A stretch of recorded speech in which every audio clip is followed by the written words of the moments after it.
অমর 21 হলে যে সেন্টার আছে সেই সেন্টারে যে পোলিং অফিসার আছে সে পোলিং অফিসার কিছু ব্যালট পেপারে ছাত্র দলের যে প্যানেল আছে পুরো প্যানেলের ভোট তারা আগে থেকে দিয়ে রেখেছিল।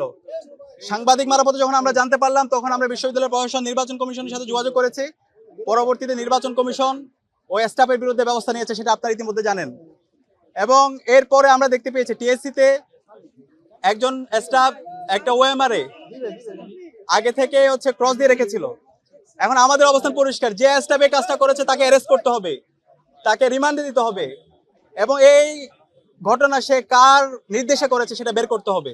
ঢাকা বিশ্ববিদ্যালয়ে ডাকসু নির্বাচন উপলক্ষে আমেজ তৈরি হয়েছে। শিক্ষার্থীরা স্বতঃস্ফূর্ততার সাথে প্রতিটি কেন্দ্রে আসছে, তাদের পছন্দের প্রার্থীকে তারা ভোট দিচ্ছে এবং সকাল থেকে আমরা শিক্ষার্থীদের স্বতঃস্ফূর্ত রেসপন্স দেখতে পাচ্ছি।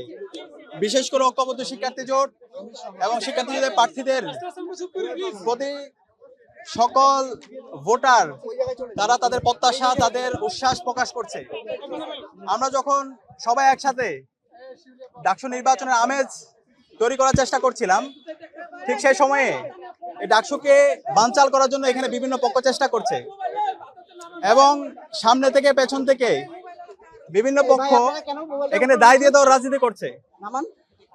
আপনারা জানেন কার্জন এরিয়ায় অমর 21 হলে যে সেন্টার আছে সেই সেন্টারে যে পোলিং অফিসার আছে সে পোলিং অফিসার কিছু ব্যালট পেপারে ছাত্র দলের যে প্যানেল আছে পুরো প্যানেলের ভোট তারা আগে থেকে দিয়ে রেখেছিল।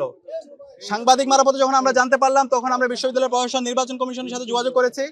পরবর্তীতে নির্বাচন কমিশন ও স্টাফের বিরুদ্ধে ব্যবস্থা নিয়েছে, সেটা আপনারা ইতিমধ্যে জানেন।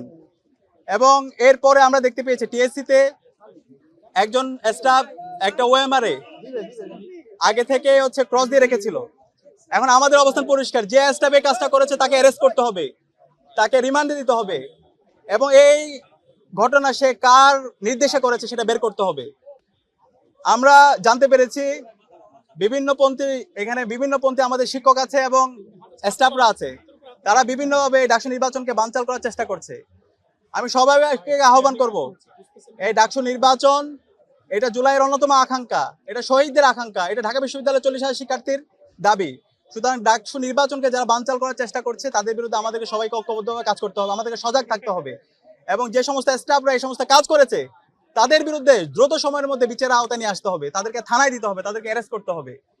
এবং আমরা চাই বাকি যে সময় আছে সেই সময়টা নির্বাচন কমিশন সঠিকভাবে যেন সকল নিরাপত্তা এনশিওর করে এবং ভোটারদের জন্য একটা ফ্রেন্ডলি এনভায়রনমেন্ট এনশিওর করে। আমরা একই সাথে উদ্বিগ্ন, দেখতে পাচ্ছি অনেক বহিরাগতরা বিভিন্ন প্রবেশ পথ দিয়ে তারা এখানে আসছে, বিভিন্ন ভোট কেন্দ্রের পাশে আসছে, যে কারণে শিক্ষার্থীরা অনিরাপত্তায় ভোগ করছে। আমরা বিশ্ববিদ্যালয় প্রশাসনকে জানিয়েছি যারা এখানে বহিরাগত আছে তাদের বিরুদ্ধে যেন ব্যবস্থা নেওয়া হয়। শিক্ষার্থীদের যে আকাঙ্ক্ষা, শিক্ষার্থীদের যে প্রত্যাশা, শিক্ষার্থীরা আমাদের উপর যে আস্থা রাখবে সেই আস্থার উপর অবশ্যই ঐক্যবদ্ধ শিক্ষার্থী জোট আমরা অবশ্যই শিক্ষার্থীদের আস্থা